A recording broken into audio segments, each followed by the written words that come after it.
Hi అండి. ఈరోజు ఇది పొడి కారం చేసుకున్నామని చెప్పేసి తీసుకున్నానండి. ఒకసారి చూడండి. పొడాలు తీసి మిరపకాయలు ఇలాగా మొత్తం ఇలాగా తుంచుకొని ఇలా పెట్టుకున్నానండి. వేటికి యాక్టివేట్ చేసేసి ఇన్ని క్వాలిటీ మిరపకాయలు దాంట్లోకి ధనియాలు తీసుకున్నానండి. ఇన్ని తీసుకున్న ధనియాలు, ఇదిగోండి జీలకర్ర ఇంత తీసుకున్నానండి. జీలకర్ర ఇదిగోండి 2 క్వాలిటీలు ఉంటాయి. సన్నగా ఉంటుంది, మళ్ళీ లావుగా ఉంటుంది. లావు తీసుకోండి, స్మెల్ బాగుంటుంది, మంచిగా ఉంటుంది. నిమ్మకాయ అంత సైజు చింతపండు అండి, చింతపండు తీసుకున్నానండి. మళ్ళీ ఇదిగో కరివేపాకు అండి, ఫ్రెష్ కరివేపాకు ఇంత కప్పు సైజులో తీసుకున్నది మన ఇష్టం అండి, ఎంతైనా వేసేసుకోవచ్చు. నేను ఇంత తీసుకున్నానండి. చిన్న ఉల్లిపాయలు ఇన్ని రబ్బలు తీసుకున్నానండి. దాంట్లోకి రాళ్ళుప్పు, సరిపడా రాళ్ళుప్పు అండి, కొంచెం డీప్ ఫ్రైకి ఆయిల్, ఇలా మొత్తం ఈ క్వాలిటీ అండి తయారు చేసుకున్నాం అని చెప్పేసి విధానం స్టార్ట్. ఆయిల్ కొంచెం వేసేసుకున్నాను. ఆయిల్ వేసుకొని మిరపకాయలు వేసేసుకున్నానండి.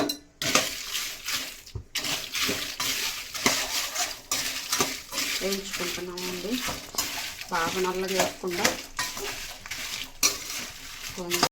ఇది మిరపకాయలు తీసేసుకున్నామండి, ఇలా వేగిపోయినాయి చూడండి. పక్కన పెట్టేసేసుకున్నాను. మళ్ళీ ఆయిల్ కొంచెం పోసేసుకుంటున్నాను. మళ్ళీ మనం పెట్టుకున్నాము చూపించా కదా ధనియాలు, అది వేసేసుకున్నాను.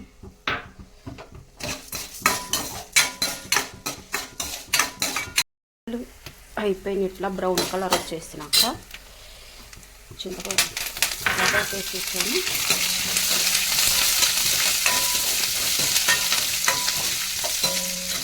ధనియాలు అయిపోయినాక చింతపండు ఇలా తీసేసుకుంటున్నానండి. ఉప్పులు లేకుండా మంచిగా ఏమి లేకుండా ఇలాగా వేసేసుకొని పెట్టుకున్నానండి. చూడండి ఒకసారి ఇలా పెట్టేసేసుకున్నాను.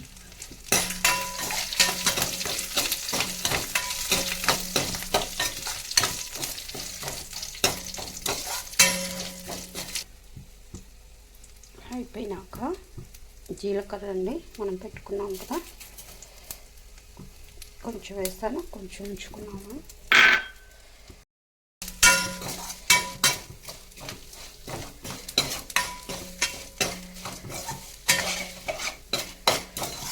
మనం వేసుకున్న ఆయిల్ అంతా లాగేసేసింది. ఇందాక ఎంత ఆయిల్ వేసుకున్నాం చూడండి, కొంచెం కూడా లేదు ఇప్పుడు.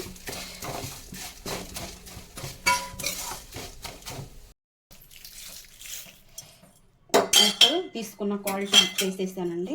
చూడండి, ఇది మనం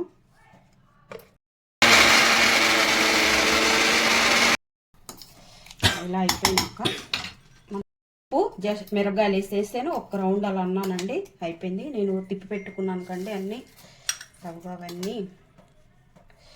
చూడండి ఒకసారి మళ్ళీ వేసేస్తున్నాను.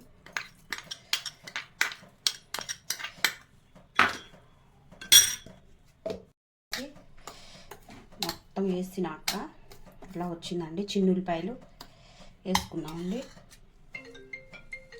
పెట్టుకున్నామండి చిన్న ఉల్లిపాయలు. అది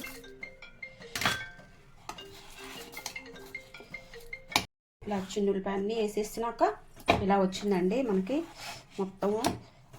లాస్ట్ నేను కొంచెం ఉంచుకున్నాను చూడండి. ఇవి అంటే కొంచెం మొత్తం మెదక్కుండా ఇలా ఉంచుకొని కొంచెం పచ్చబచ్చగా అంటే మనం తినేటప్పుడు మనకి చక్కగా తగులుతూ ఉంటుంది. అందుకని ఇది బాగా మెదకనీయకుండా కొంచెం ఒక తిప్పు వచ్చేసిందండి. అంతా అయిపోయింది. ఇప్పుడు మనం డబ్బాలు తీసుకున్నాం, అయిపోయింది. అన్నీ వేసేసానండి అండి. ఇది ఇలా వచ్చింది మొత్తం అయిపోయింది. ఒక్కసారి చూడండి ఎట్లా ఉందో. వేడి వేడి అన్నంలోకి వేసుకొని తింటే, కొంచెం నెయ్యి పోసేసుకొని ఎంత బాగుంటుందోనండి వేడి అన్నంలో. ఇది ఇడ్లీలోకి, దోశలోకి, హాస్టల్లో ఉండే పిల్లలకి చక్కగా ప్యాక్ చేసేసి తీసి బాక్స్ పెట్టేస్తే పిల్లలకి తింటారండి చక్కగా. ఇప్పుడు నెయ్యి వేసేసుకొని, మంట ఉండదు, ఏముండదు, కరివేపాకు ఉంది, ధనియాలు ఉన్నాయి, చక్కగా జీలకర్ర ఉంది, మొత్తం చక్కగా పోయిద్దండి. ఏమి తినాలనిపించినప్పుడు, నోరు జరమొచ్చి చేదుగా ఉంటే అనిపించినప్పుడు ఇడ్లీలో కూడా